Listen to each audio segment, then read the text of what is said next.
everyone. It's so wonderful to be back at another Dysferlin Conference. Special thanks to the Jain Family Foundation for making this possible. Let me go ahead and warn you, I'm still not a public speaker and I'm also 6 months pregnant. So I will try very hard to keep my emotions in check, but I can't make any promises. As Esther said, my name is Bliss Welch. Before diving into my medical journey with Limb Girdle Muscular Dystrophy, I would like to give you a little background information about myself. I come from a very close-knit family whom I would be completely lost without. I'm pretty sure I told y'all at the 2009 conference that I truly believe everything is better in pink. With that being said, my husband Jeremy and I are tickled pink about our baby girl that is due to arrive in October. I am employed full-time with Eagle Bluff Golf Course, where I am the general manager. I also take night classes towards a master's degree in accounting. Twice a week, I attend physical therapy in hopes to help maintain my strength. Each of these tasks come with their own set of challenges thanks to the muscular dystrophy. But at the end of the day, it's very gratifying to know that I was able to come out on top once again. I may have a disability, but I'm not disabled. I was 16 years old during the fall of 1997, and this is when I first noticed I was having difficulty with certain physical tasks. I was a junior in high school and was enrolled in a step aerobics class. I can remember thinking, wow, this little bit of workout should not be so hard. I just assumed that I was out of shape and needed a little less socializing in my life and a little more exercise. I didn't worry much about it until my aerobics instructor came to me with concerns about my physical abilities. Our class was required to run a timed mile. It took me several minutes longer than my other classmates to finish. This, coupled with the struggles during the step aerobics routine and a tendency to lock my legs while walking, marked the beginning of my medical journey. In a matter of 2 short months, 3 specialists saw me: an orthopedic surgeon, a neurologist, and a rheumatologist. During this time frame, I endured several tests and procedures ranging from blood work, x-rays, an EMG, and a muscle biopsy of my right quad.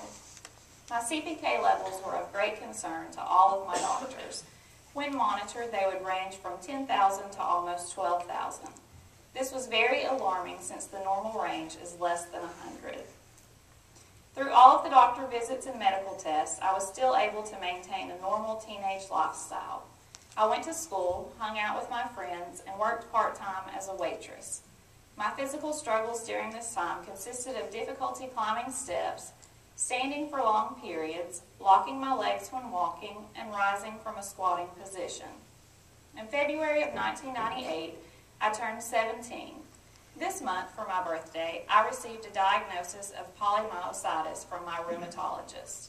The next 12 months entailed contact with at least 7 other doctors across the eastern seaboard for suggestions on treatment options and confirmation on my polymyositis diagnosis. There were several different combinations of drug therapies that I tried over the course of the year. These ranged from high doses of prednisone and methotrexate and Imuran. Of course, the medical tests continued. I had multiple MRIs, a repeat muscle biopsy of my left quad, more x-rays, and enough blood work to last a couple of lifetimes. Sadly, all of this did affect my teenage lifestyle. The prednisone caused steroid-induced myopathy. By the summer of 1998, my physical abilities became very limited. The weakness became so severe I was forced to use a wheelchair. My arms had become so weak I had grave difficulty lifting them to wash my hair. The prednisone also caused my weight to jump from just under 100 pounds to over 160 pounds in a matter of just a few short months. Because of all these factors, I was homeschooled for my senior year of high school. By February of 1999, all the drugs had finally taken their toll on me physically and emotionally. I decided for my 18th birthday, enough was enough, and I was done. For the past year, I had endured everything the doctors had thrown at me. Nothing was helping. I wanted all of the medication to cease immediately. Once weaned off all the meds, I started to feel better and regain my strength. I began physical therapy to help return to normal activities. After a few months, I began light workouts at the gym on my own. I was able to regain much of my strength. Walking, climbing stairs with the assistance of a handrail, and rising from low surfaces were all things I was once again able to do. Even though I was homeschooled, I walked the stage at high school graduation with my classmates. The lull in medication did not last long. During the spring and summer, we tried gamma globulin, IVIG treatments, and Plaquenil. None of the courses of treatment showed any lasting change. By the fall of 1999, I was off all medicine. The remainder of the year and through 2000, I did not pursue further treatment. I felt much better being off the meds and had regained most of my physical activity. I had not given up hope. I was just done being a guinea pig. In 2000, I had normal follow-up doctor appointments, occasional blood work, and an MRI. My mother diligently searched for a doctor who could give us answers. In October of 2000, after my muscle biopsy slides were sent across the country, I was contacted by Dr. Eric Hoffman with Children's Hospital in Washington, D.C. Dr. Hoffman reviewed my slides and informed me that my diagnosis of polymyositis was incorrect. I, in fact, was dysferlin deficient. My family and I, of course, had no clue what dysferlin was. In December 2000, we traveled to Washington, D.C. to meet Dr. Hoffman and tour his lab. Dr. Hoffman was able to explain to me what dysferlin was and its function in the body, but there wasn't much known about what the future would hold for me. Having a proper diagnosis was a relief until realizing there was hardly any information available on dysferlin. I was referred to Dr. Robert Brown in Boston, who was involved in some research regarding dysferlin. I traveled to Boston once in 2001 and again in 2002 for a clinical appointment and a tour of Dr. Brown's lab. Although Dr. Brown shared with me what was known about the function of dysferlin, there still wasn't much to share on how my life would unfold physically. From years 2000 to 2006, age range 19 to 25, I was very active and led an almost completely normal physical lifestyle. I attended college and received a bachelor's degree in business. At one time, I held down 3 part-time jobs and ran my own business for over a year.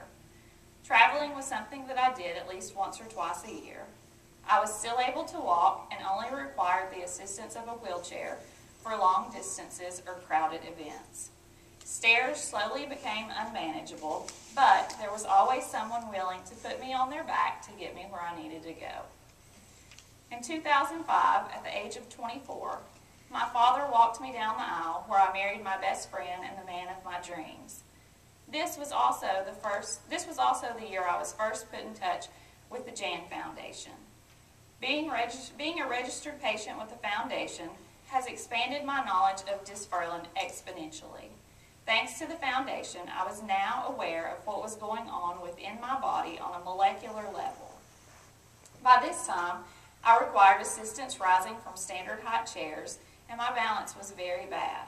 I started physical therapy visits 3 times a week, and still to this day attend physical therapy every week. We finally decided by the end of 2006 that I needed a power wheelchair for all activities outside of the house. I no longer wanted to take the risk of falling and breaking any bones. Looking back, we probably should have gotten me in a wheelchair sooner, but that little thing called pride always seems to get in the way. From the age of 26 to 28, during 2007 through 2009, the only doctor contact I had was with my rheumatologist. I realized a neurologist is whom I should be seeing, but all the ones I saw in my hometown had never heard of my diagnosis. These appointments were spent with me educating the doctor and walking away with zero medical input. My rheumatologist has been with me since almost day 1 and is up to date on my condition. Plus, I now knew if there was any late-breaking information I needed to know, the foundation would be the first to inform me. Unfortunately, my weakness continued to progress. I used only my wheelchair outside of the house. At home, I was still walking. We had to switch over to bar height tables and chairs as I could use them with zero assistance. Other small modifications were made so I could be completely independent for as long as possible. Shortly after turning 29 in 2010, my husband and I got a new kitten. At this point, I started using the wheelchair in the house. My excuse was I did not trust the kitten to stay out from under my feet. The reality was I should have been using a wheelchair full-time for months, but that little pride issue we discussed earlier got in the way once again. I have to admit, my life was so much easier once I started using the wheelchair full-time. I regained a lot of my independence back within the house. During my physical therapy sessions, we would still work on standing and walking exercises with the hopes to hold on to those abilities as long as possible. At the beginning of this year, I turned 30. I know, it's still hard for even me to believe. The new decade has already brought along several new life-changing events. My husband and I moved into a new house we built for me and my special needs. It has been quite an adjustment, but we have just about got all the kinks worked out. In February, we found out that I was pregnant with our first child.